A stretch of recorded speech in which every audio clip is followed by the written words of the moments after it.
Vivo V27 প্রোর combo কীভাবে লাগাবেন। আমরা কম্বোটা আগেই খারাপ কম্বোটা বের করে দিয়েছি, এক্সিট করে দিয়েছি। তারপরে নতুন কম্বোর জন্য আঠা লাগানো হচ্ছে বডির চারি সাইডে ভালো করে। এখানে চারি সাইডে আঠা লাগানোর পর আপনারা দেখতে পাচ্ছেন আমাদের কাছে সব রকম মেশিন আছে। সুন্দরভাবে একদম আঠাটা লাগাতে হবে, কোনো জায়গায় যাতে গ্যাপ না থাকে। দেখতে পাচ্ছেন আঠা লাগানো কমপ্লিট। তারপরে কম্বোটা আমরা ফিটিং করব। কম্বোটা লাগানো হচ্ছে। হ্যাঁ, সব রকমই আছে। না, আইফোন নেই, ভিভো V27 দেখতে পাচ্ছেন চারিদিকে কম্বোটাকে লাগানো হলো। এবার গার্ডারগুলো ভালো করে লাগিয়ে দিতে হবে।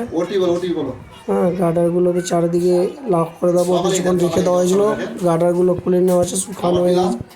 এবার ব্যাক প্যানেলটা ফিটিং করতে হবে। দেখতে পাচ্ছেন আমাদের মোবাইল কমপ্লিট, সব ঠিকঠাক কাজ করছে কিনা চেক করে নেবেন। তারপরে কম্বোর ব্যাক প্যানেলটাকে লাগিয়ে আপনাদের জাস্ট দেখানো হচ্ছে এটা আমাদের মোবাইল কমপ্লিট।